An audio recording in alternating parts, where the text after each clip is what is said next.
नमस्कार, स्वागत है आप सभी का आपके अपने YouTube channel the PCM vision में। तो दोस्तों, आज के इस वीडियो में हम लोग क्लास 11th ज्योग्राफी के जो है टॉप 35 VBI MCQs देखने वाले हैं।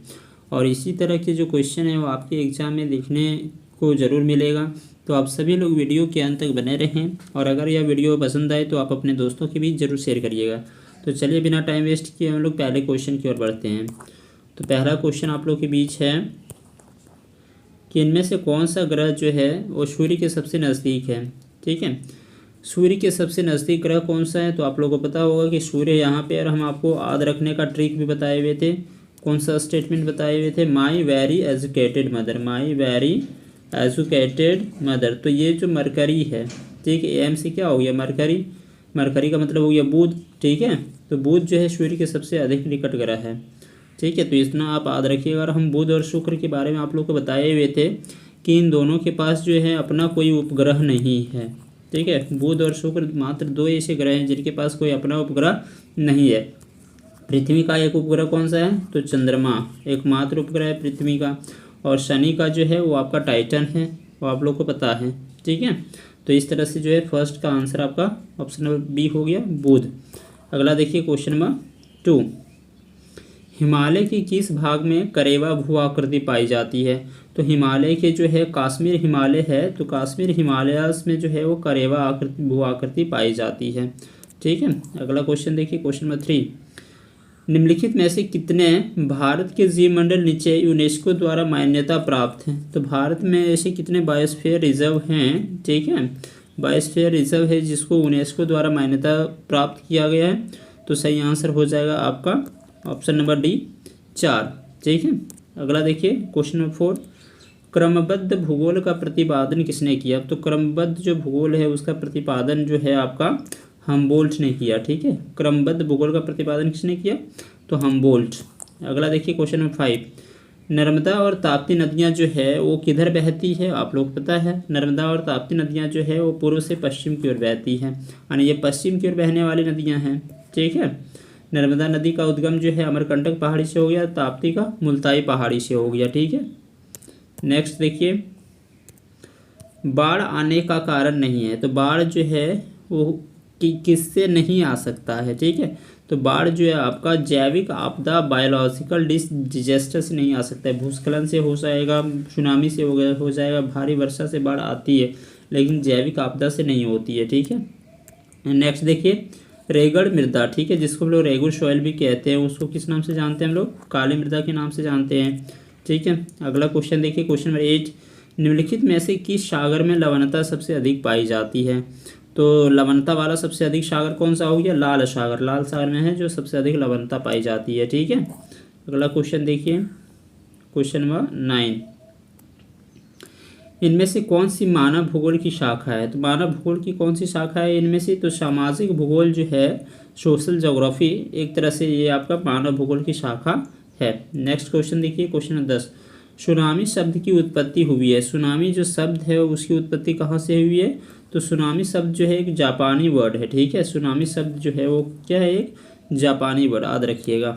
अगला क्वेश्चन देख लीजिए क्वेश्चन नंबर 11। लेटेराइट मिट्टी का निर्माण होता है। तो लेटेराइट मिट्टी जो है उसका निर्माण कैसे होता है? तो लेटेराइट मिट्टी का निर्माण जो है निक्षालन, जिसको लीचिंग बोलते हैं, उससे होता है। ठीक है, बहुत ज़्यादा गर्मी वगैरह हो जाता है, जो एकाएक जब पानी वगैरह गिरती है तो जिस तरह मिट्टी का निर्माण होता है उसी को हम लोग क्या बोलते हैं? लेटेराइट मिट्टी। ठीक है, इसी तरह से लाल मिट्टी का भी निर्माण होता है। अगला क्वेश्चन देखिए क्वेश्चन नंबर 12। इनमें से किस कारण भारत के उत्तर पश्चिमी भाग में शीतकालीन वर्षा होती है? तो शीतकालीन यानी ठंडा महीना में जो आ जाता है, कभी कभी बारिश जो होती है, ठीक है, तो किसके कारण आती है? जैसे ये आपका हो गया, ठीक है, ये आपका हो गया इंडिया का मैप। ठीक है ना, ये आपका इंडिया का मैप हो गया। ठीक है, तो बोल रहा है कि ये जो है आपका जो है उत्तर पश्चिमी भाग में, तो उत्तर पश्चिमी इधर आपका ईस्ट हो गया, वेस्ट, उत्तर पश्चिमी भाग हो गया और इधर। ठीक है, जो शीतकालीन वर्षा होती है तो ये कैसे होती है, किसके कारण होती है? तो 12 का जो आपका ऑप्शन होगा ऑप्शन नंबर फर्स्ट सही है, पश्चिमी विक्षोभ। ठीक है, बहुत बच्चे आपका उत्तर पूर्वी मानसून टिक कर देंगे, लेकिन ये नहीं होगा। ठीक है, अगर तमिलनाडु के तट पर रहता तब ये सही हो जाता। ठीक है, तो इसका जो सही आंसर हो जाएगा पश्चिमी विक्षोभ होगा। अगला देखिए क्वेश्चन नंबर 13। कोयला तथा पेट्रोलियम गैस प्रकार के चट्टानों में पाया जाता था। हम बताए हुए थे कि जितना भी आपका तेलीय पदार्थ रहेगा वो किस में पाया जाता है, अवसादी चट्टान में। अगला देखिए क्वेश्चन नंबर 14, कौन सी गैस सौर विकिरण के लिए पारदर्शी तथा पार्थिव गैस के लिए अपारदर्शी है। बोल रहा है कि कौन सी गैस जो है सौर विकिरण के लिए पारदर्शी है, ठीक है, लेकिन पार्थिव गैस के लिए अपारदर्शी है। तो सही आंसर हो जाएगा इसका कार्बन डाइऑक्साइड। अगला देखिए क्वेश्चन नंबर 15, निम्नलिखित में से वह प्रक्रिया कौन सी है जिसके द्वारा जल द्रव से गैस में बदलता है। द्रव से गैस में बदलने की प्रक्रिया को हम लोग क्या बोलते हैं, वाष्पीकरण बोलते हैं, ठीक है, याद रखिएगा। अगला क्वेश्चन देखिए क्वेश्चन नंबर 16, वायुमंडल के कौन से परत का संबंध जो है मौसमी परिवर्तन से संबंधित होता है। तो आप लोगों को पता है कि क्षोभ मंडल जो है मौसम की जितनी भी क्रियाएं होती है वो कौन से मंडल में होता है, क्षोभ मंडल, ठीक है। इस तरह से आपका पहला आंसर सही हो गया। अगला देखिए क्वेश्चन नंबर 17, भूकंप मापने में प्रयोग किया जाता है। तो भूकंप मापने में जो है आपका सिस्मोग्राफ का प्रयोग किया जाता है, ठीक है। अगर क्वेश्चन पूछता, ठीक है, कि भूकंप की तीव्रता किस स्केल से मापी जाती है, तो रिक्टर स्केल से, ठीक है, ये भी क्वेश्चन याद रखिएगा। अगला देखिए क्वेश्चन नंबर 18, इनमें से कौन ग्रीन हाउस गैस नहीं है, ठीक है।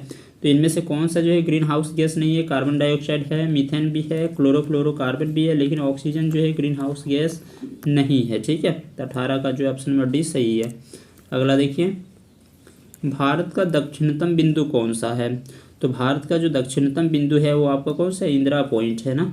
भारत का जो दक्षिणतम बिंदु है कौन सा है, इंदिरा पॉइंट। दक्षिणतम बिंदु ये आपका कहाँ पे है, अंडमान निकोबार में है, याद रखिएगा, ठीक है। इंदिरा पॉइंट जो है वो आपका कहाँ पे है, अंडमान निकोबार में है, ठीक है।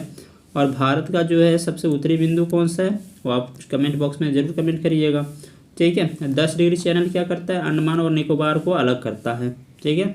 अगला देखिए, लेकिन अगर पूछता है पश्चिमी बिंदु तो सरक्रिक हो जाता है गुजरात ना। पूर्वी बिंदु पूछता तो ये वालांगो अरुणाचल प्रदेश हो जाता। अगर पश्चिमी बिंदु पूछता तो सरक्रिक हो जाता, सरक्रिक गुजरात। लेकिन अगर पूर्वी पूछता तब ये आपका हो जाता वालांगो अरुणाचल प्रदेश, ठीक है।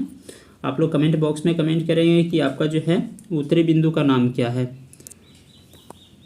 क्वेश्चन में 20 देखिए, मैदान के भौतिक लक्षण हैं, physical features of the plains are. तो मैदान के जो भौतिक लक्षण हैं वो क्या है, इनमें से सभी, भाबर, बांगर, तराई तथा खादर, ठीक है। भाबर हम लोग किसको बोलते हैं, जब नदियाँ पहाड़ी क्षेत्र से बहती है तो ये जो 8 से 16 किलोमीटर का जो चौड़ा क्षेत्र होता है, 8 से 16 किलोमीटर का जो चौड़ा क्षेत्र होता है, इसी को हम लोग क्या बोलते हैं, भाबर। बांगर तो पता है पुरानी जलोढ़ मिट्टी को बोलते हैं। तराई तो जानते हैं, शिवालिक के निचले भाग को तराई कहते हैं, ठीक है। अगला देखिए क्वेश्चन नंबर 21, चक्रवात की जो आँख होती है, ठीक है, तो चक्रवात की जो आँख होती है वो क्या होती है, शांत तथा मेघ रहित होती है, ठीक है, काम एंड क्लाउडनेस होती है चक्रवात। अगला क्वेश्चन देखिए क्वेश्चन नंबर 22, भारत में मानसून प्रवेश करता है, ठीक है। तो भारत में जो है मानसून वो कब प्रवेश करता है, किस महीने में प्रवेश करता है, तो जून के प्रथम सप्ताह में प्रवेश करता है। जून के प्रथम सप्ताह जो है 1 से 7 जून के बीच ये आ जाता है। सबसे पहली बारिश कहाँ होती है, तो सबसे पहली बारिश जो है वो मालाबार तट पर होती है, मालाबार तट। और ये जो मालाबार तट है आपका कहाँ पे है, केरल में है, ठीक है। अगला क्वेश्चन देखिए क्वेश्चन नंबर 23, रूपांतरित चट्टानों की उत्पत्ति हुई है। तो रूपांतरित चट्टानों की जो उत्पत्ति हुई है किससे हुई है, आग्नेय चट्टानों और अवसादी चट्टानों दोनों के मिलने से हुई है, ठीक है, याद रखिएगा। क्वेश्चन नंबर 24 देखिए, इनमें से कौन लक्षद्वीप की राजधानी है। तो लक्षद्वीप की राजधानी कौन सा होगी आपका, कवरत्ती। अच्छा क्वेश्चन ये भी पूछा हुआ था कि यदि आप कवरत्ती जाना चाहते हैं तो भारत के किस स्टेट में जाएंगे या कौन सा यूनियन टेरिटरी में जाएंगे, तो सही आंसर हो जाएगा लक्षद्वीप हो जाएगा, ठीक है। इस तरह से देख सकते हैं क्वेश्चन। क्वेश्चन नंबर 25 देखिए, पृथ्वी तथा चंद्रमा की जो न्यूनतम दूरी होती है उसको आप क्या बोलते हैं, ठीक है। तो पृथ्वी तथा चंद्रमा को की जो न्यूनतम दूरी होती है उसको हम लोग बोलते हैं आपका उपभू। पृथ्वी और चंद्रमा की जो न्यूनतम दूरी होती है इसको हम लोग क्या बोलते हैं, उपभू के नाम से बोलते हैं, ठीक है। लेकिन अगर वहीं पृथ्वी और सूर्य के बीच की दूरी बोलता तो एक को हम लोग बोलते हैं उपसौर और एक को बोलते हैं अपसौर, ठीक है। एक को बोलते हैं पेरिहेलियन और एक को बोलते हैं अपहेलियन, ठीक है। पृथ्वी और सूर्य के बीच की जो न्यूनतम दूरी होती है उसको हम लोग उपसौर बोलेंगे, ठीक है। इस टाइम जो होता है डिस्टेंस पृथ्वी और सूर्य का वो कितना हो जाता है, 14.70 किलोमीटर हो जाता है, लेकिन अपसौर किसको बोलते हैं? जब पृथ्वी और चंद्रमा जो है पृथ्वी और सूर्य जो है एक दूसरे से बहुत दूर चला जाए तब इसको हम लोग बोलते हैं अपसौर, ठीक है।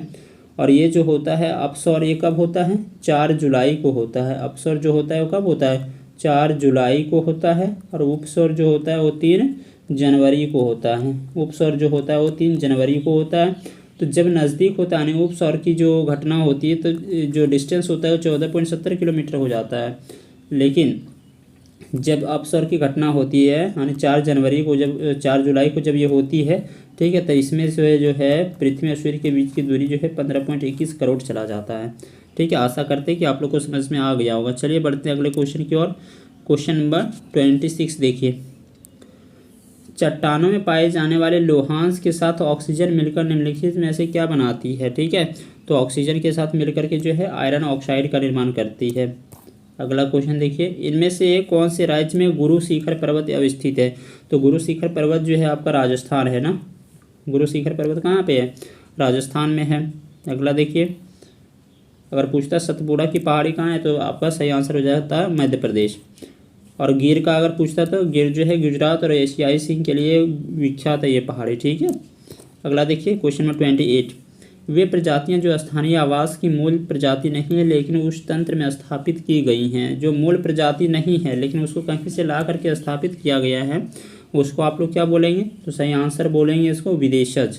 जो अपने यहाँ उगता है उसको देशज, लेकिन ला करके अगर किया गया तो विदेशज हो गया। क्वेश्चन नंबर 29 देखिए। जैविक अपक्षय में सम्मिलित है। तो जैविक अपक्षय में आपका जीव जंतु, वनस्पति और कृषि ये सभी सम्मिलित हैं, ठीक है। अगला क्वेश्चन देखिए, क्वेश्चन नंबर 30। विली विलीज जो है, तो विली विलीज जो है ये क्या चीज़ है? वो एक उष्णकटिबंधीय चक्रवात है। और ये विली विली कहाँ चलता है?